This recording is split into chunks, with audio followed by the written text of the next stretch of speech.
Welcome to ETF Market Insights, a weekly show focusing on the evolving world of ETF investing. Each Friday, a new panel of thought leaders aims to provide investment education and insights with the goal of helping you become an informed investor. Make sure to visit youtube.com/ETF Market Insights to watch previous episodes. And remember to hit subscribe so you receive a notification when we post new content and when we go live each Friday. Thank you for joining us today. Let's get started. Welcome back to ETF Market Insights. I'm your host, Erin Allen with BMO ETFs. I hope you all had a great holiday season and Happy New Year. In today's session, we are going to be diving into registered plans in Canada. So RRSPs, TFSAs, RESPs, all those acronyms and more. And we'll walk through what they are, what the benefits of them are, some best practices, some key dates, and important considerations when looking at where to allocate between the different types of plans available to you. Just as a reminder today, we're not providing you any advice or investment recommendations. Today's episode, like all of our episodes, is about providing education around investing and around using ETFs for Canadian do-it-yourself investors. So with me today, I have our partner from BMO Nesbitt Burns, John Waters. John is the head of tax consulting at Nesbitt, so definitely an expert in the field. Very happy to have you here.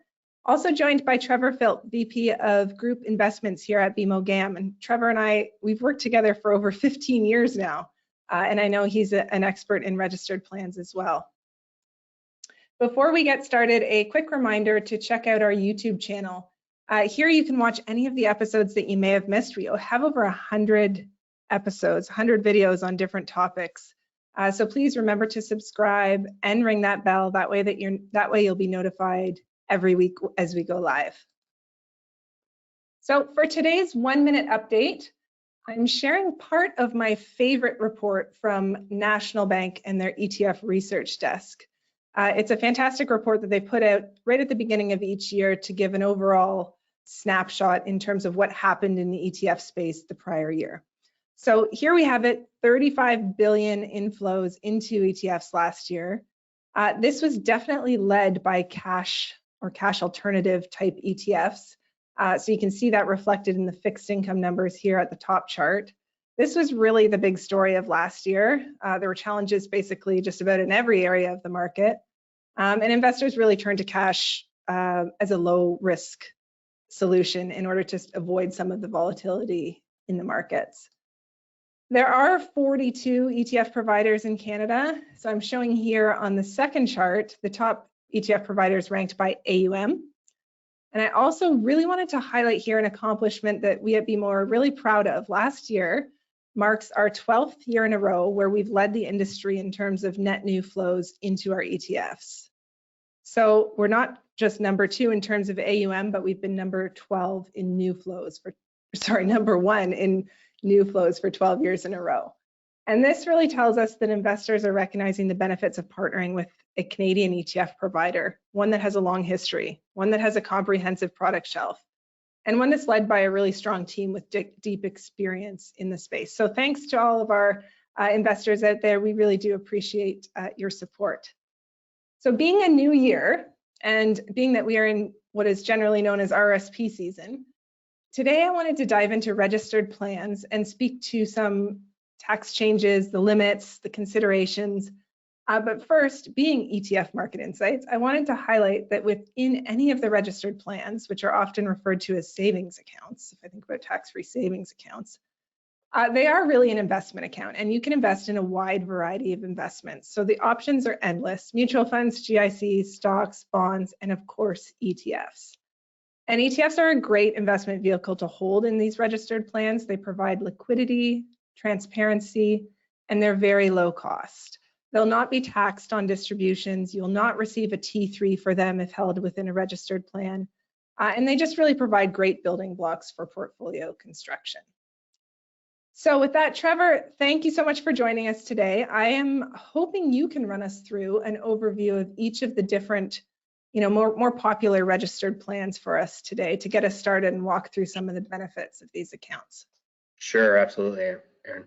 Really appreciate having me on today. So just, I think really, again, drilling home the point that you made about starting with RSPs, about them being a vehicle within which you can save and use any product you like within it. So there's lots of different choice within an RSP.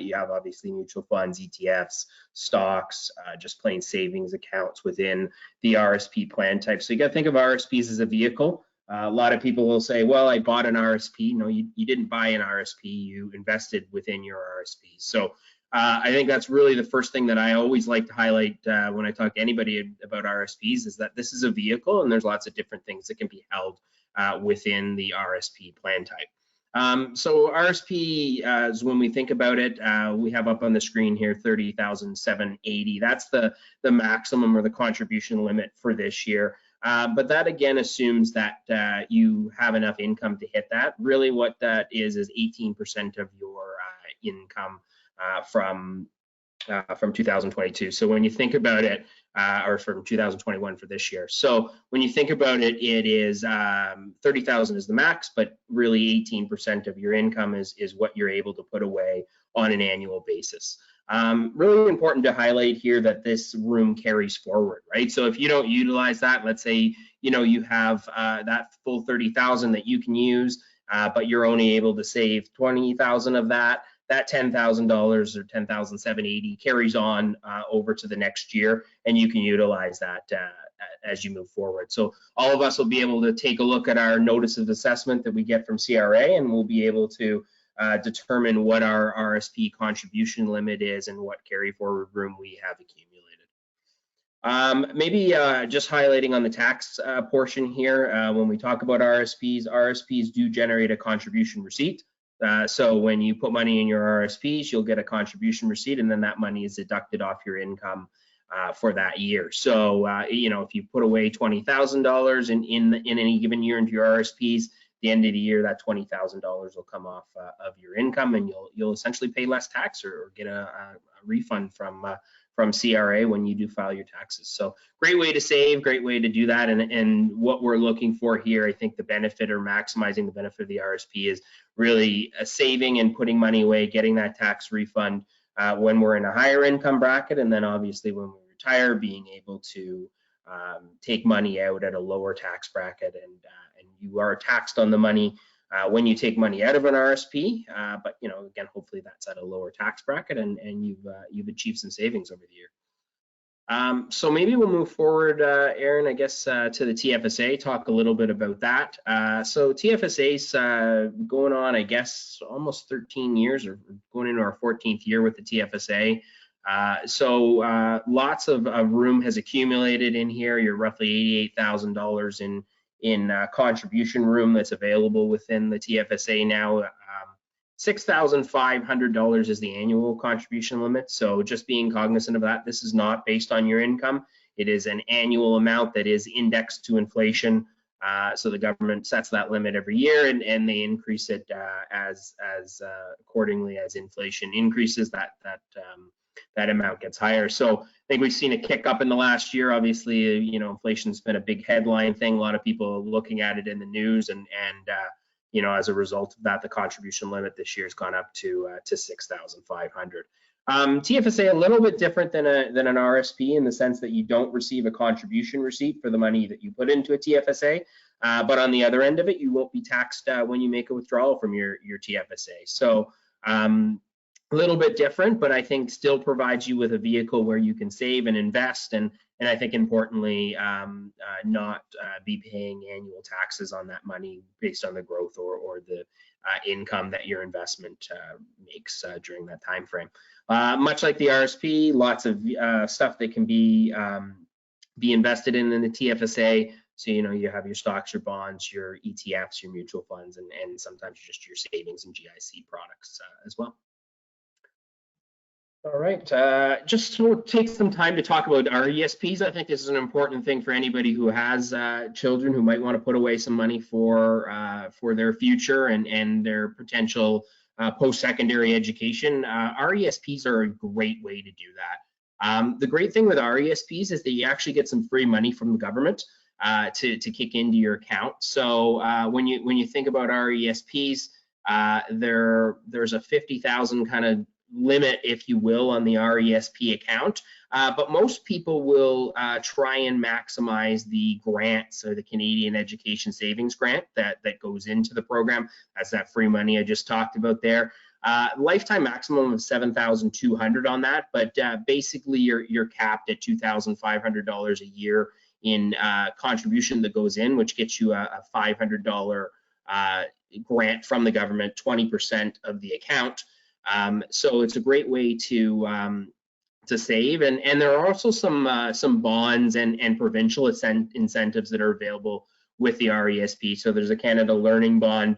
This is an automatic amount of money that you receive without even having to put a contribution in, really dependent on your income or your household income. As well, there are various provincial grants and incentives that the provinces haven't participate in. So depending on where you live, there might also be some extra money that can go in and based on what you put in, or just as a result of you having the account. So make sure you check that out. But I think RESPs, again, another savings vehicle, lots of different products that can be held in there. I know I have these for my kids. I have ETFs inside mine.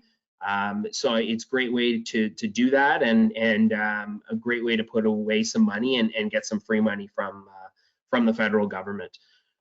All right, move on to the RRSP here. So just talking about the Registered Disability Savings Program. This is something that I think can be very impactful for anybody who is living with a disability, and is really something that their family or they can take advantage of when they are living with a disability. So there is a significant amount of free money that is available from the federal government for putting this in. There are $70,000 in grants and $20,000 in bonds that are available as part of the RRSP program. There's a $200,000 limit on there. And this, the great thing for most people who might be receiving various provincial incentives programs is that this does not impact those. So, you know, here in Ontario, we think about ODSP and this not having an impact on their ODSP payments, because a lot of people are cautious about having that savings and maybe impacting their payments.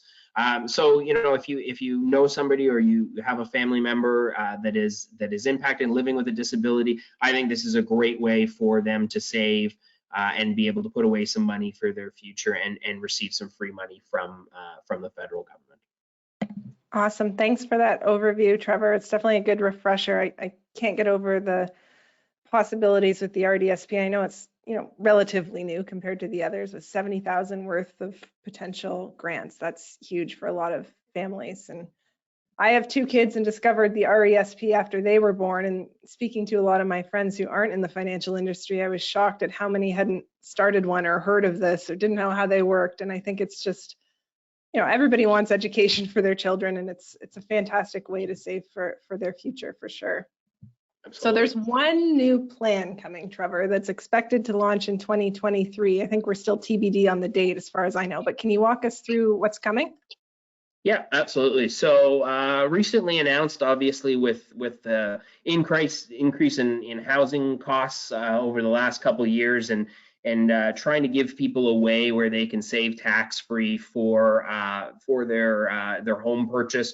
We have the First Home Savings Account, FHSA, if we're looking for the acronym there. So relatively new plan, but I think much like you can do a little bit with the RRSP you can use for first-time home buyers as well. A little bit different in the sense that you don't have to pay this one back. But I think this is going to be a great vehicle for individuals who want to be able to put away some money for their first-time home purchase.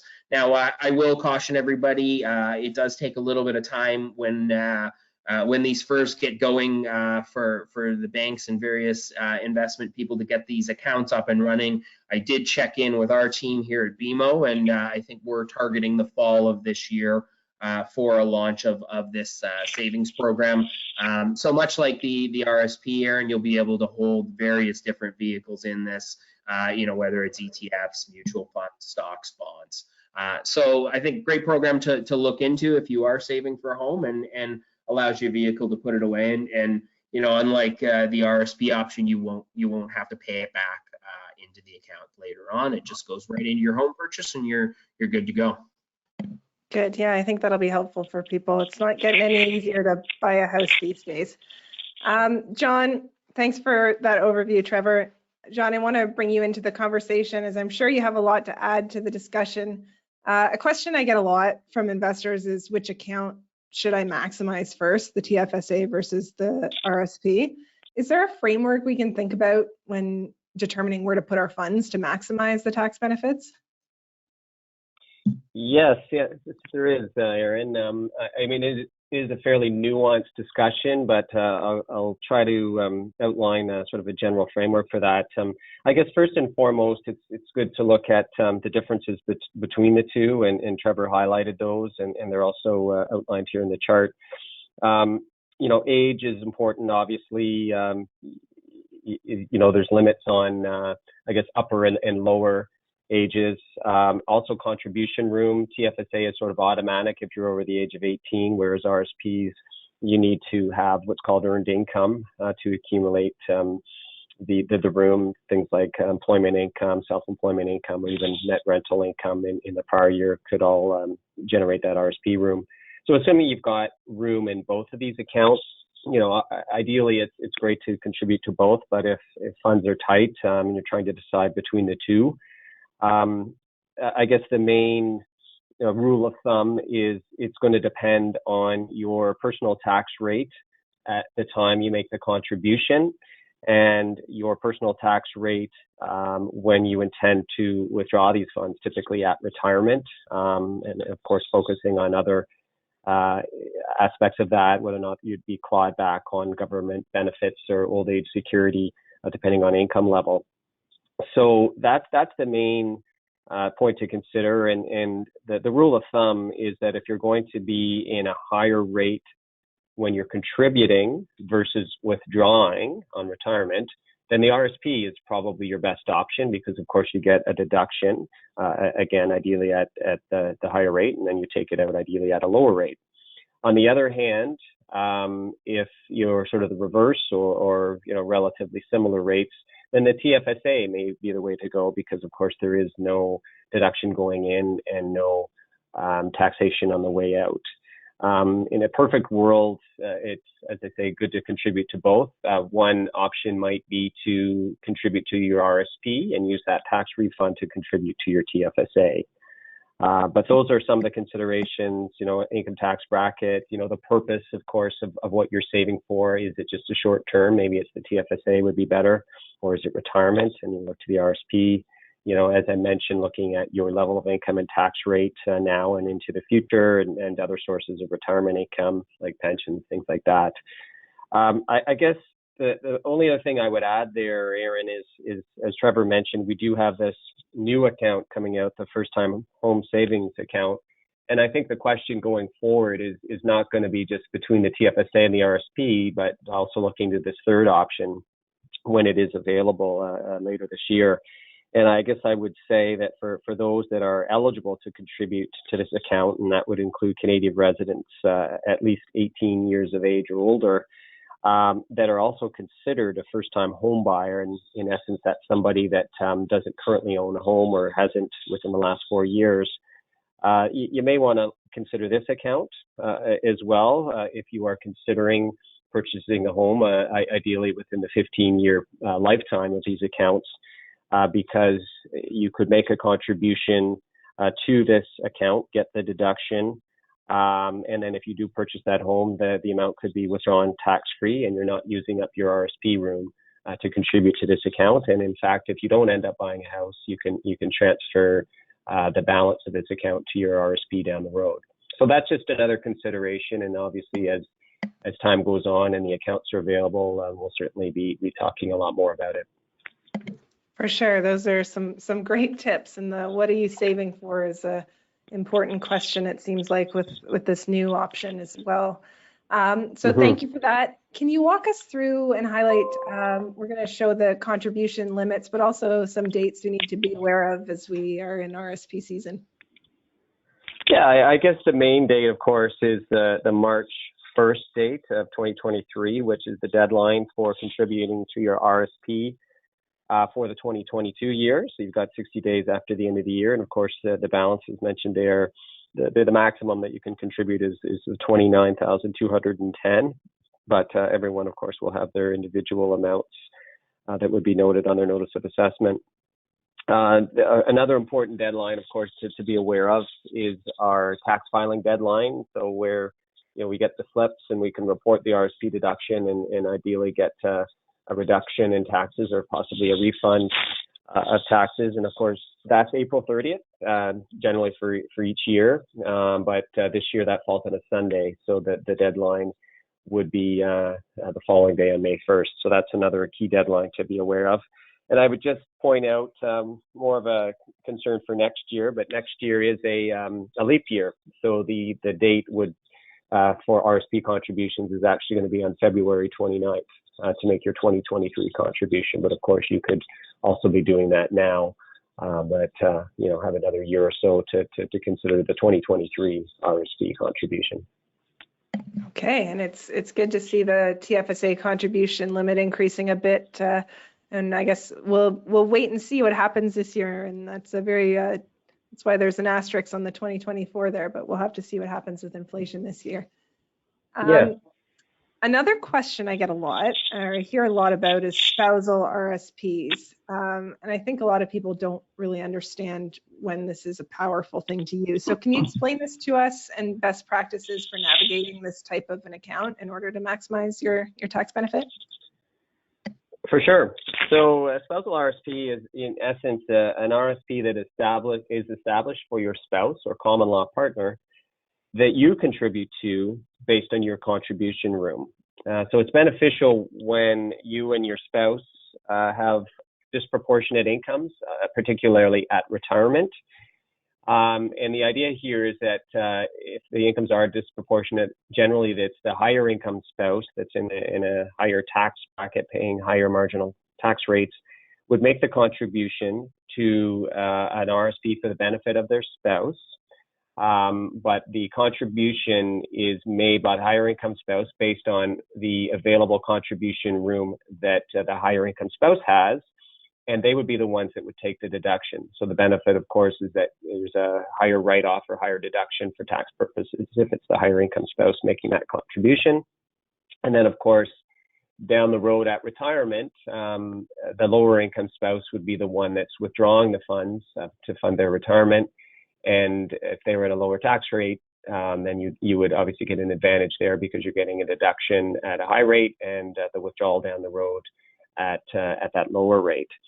So it's even possible to make these contributions after death by the estate of the higher income spouse, just as a note.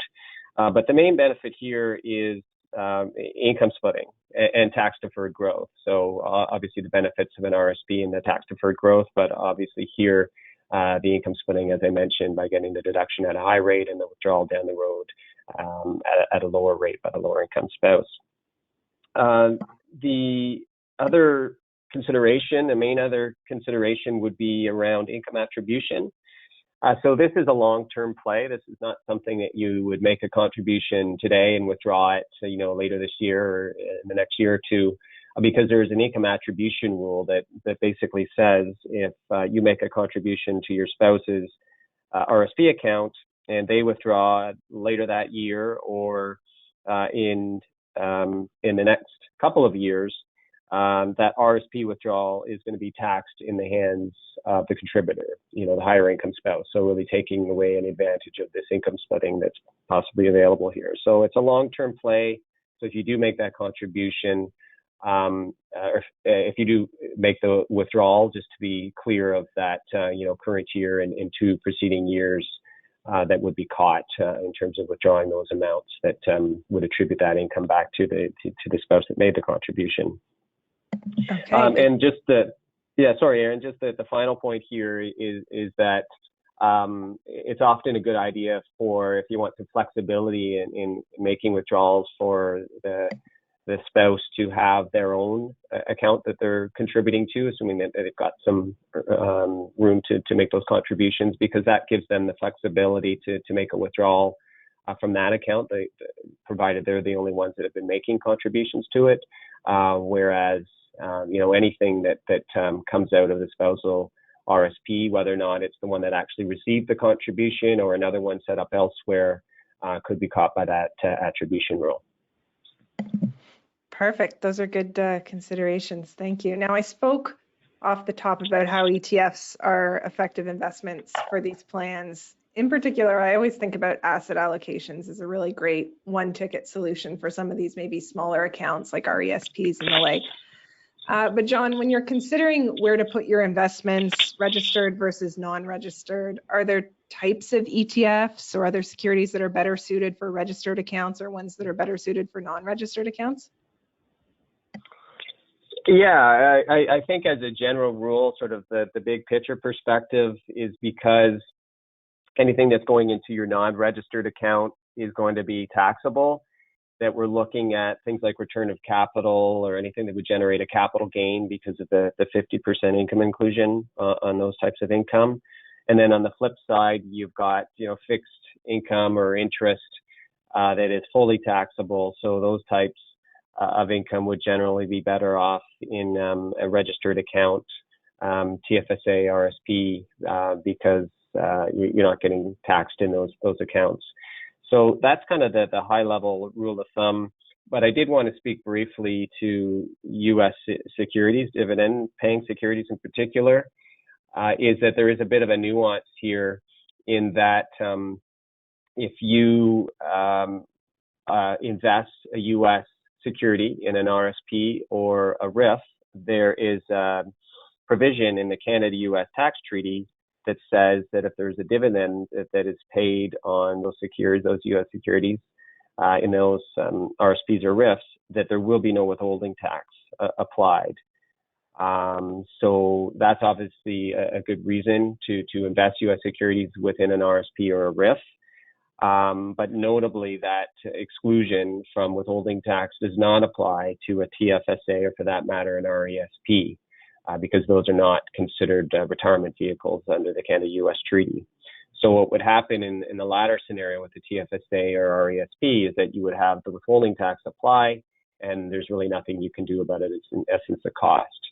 On the other hand, if you were to invest in U.S. dividend-paying securities in a non-registered account, again, a high level of income tax fully included, but you could get a foreign tax credit to reduce your Canadian tax by any of that U.S. withholding tax that has been withheld on the payment, which is typically 15%. Okay, perfect. So some good tax examples there. And any other tips before we wrap up or things to consider when planning our registered plan contributions? Yeah, just a couple of things here, Erin. For individuals that don't have a lot of cash sitting around to fund their RSP or, for that matter, TFSA contribution, but they do say have a non-registered account with other investments, rather than liquidating, because you maybe like the long-term nature of that investment, it is possible to transfer those investments, those qualifying investments in kind, to either your RSP or TFSA. But just to take note that transfer would result in a deemed sale or deemed disposition for tax purposes. So you would recognize any accrued capital gains. But on the flip side, it's important to note if it's in a loss position, it's not a wise move to transfer these to your registered account, because the loss would be denied for tax purposes because it's still under your purview, still within your investment accounts. So that's a very important consideration because you would, in essence, lose that loss. So something to keep in mind if you don't have enough cash or funds to make those contributions. And then I would just highlight the benefits of the TFSA, particularly for seniors. As we talked about, you can't continue to contribute to your own RSP past the age of 71. So for those individuals that are then required to take funds out of their RSP once it's post 71, and you still want to achieve the tax-free growth, what you could do is contribute to your TFSA because there is no upper age limit on that. And the final point, again, for individuals that are 71 or over is that, as mentioned, you cannot contribute to your own RSP, but you could continue to contribute to a spousal RRSP, provided your spouse is under the age of 71, and provided that you're still working or still have earned income to generate RSP room, or perhaps some unused RSP room to carry forward. So up until the age that your spouse turns 71, you could contribute to the spousal RRSP. That's great. Thanks for all that, John and Trevor. I do want to turn to a couple audience questions that have come in. And just as a reminder, you can submit these on our website, etfmarketinsights.com. There's a big question box there. You can't miss it. Or through our weekly update email that we send out. And if you haven't registered for that yet, you can do that on our website as well. So the first question here, John, is probably a good one for you to tackle. What happens if I over contribute to my RSP? A good question. Yeah, this one comes up a lot. Oftentimes people are not aware of their contribution limits that are on their CRA notice of assessment from the prior year. Or maybe they forget they're contributing automatically at work and maybe aren't taking that into account when they're making their contributions around this time of the year. So if you have over-contributed and that over-contribution exceeds a balance of $2,000, there unfortunately is a penalty tax of 1% a month that would apply until you correct that over contribution, or it corrects itself. And by that I mean every January 1st, we generate new RSP room from the prior year if you're working or otherwise have earned income. So the problem can resolve itself. So if you've got somebody that's over contributed in December, then sometimes we might think, okay, well, we'll wait until January 1 until that new room comes in, and that'll take care of the problem. And as long as I take that into account in future contributions, it'll be resolved. But otherwise, if it's a large amount or if it's earlier in the year and you don't want to incur this penalty tax for the remainder of the year, then there's, in essence, two methodologies to deal with this problem. The first one is what I call sort of the rip off the Band-Aid approach, where you figure out what your over contribution is in excess of the $2,000 and just withdraw that amount. And the problem with that is that when you take that income out, there will be withholding tax applied, because anytime you withdraw from your RSP, it is an income inclusion. Now, ultimately, you can get that tax back when you file your tax return, but until you do so and record that in your tax return, you're out that withholding tax. On the flip side, if you want to avoid that tax being withheld, you can file some forms with the CRA and sort of report this over contribution, and basically they would give authority to your financial institution that holds the account to not withhold on a payment because it is an over contribution that's never been deducted in the first place. So the advantage of that, of course, is that it avoids the withholding. The disadvantage is that some forms to file and typically takes a bit longer to resolve. So there's a couple of methodologies there, but I would strongly recommend that anyone dealing with this situation work with their accountant or tax advisor to make sure it's corrected properly and deal with any of the forms required. For sure, those penalties are not worth it.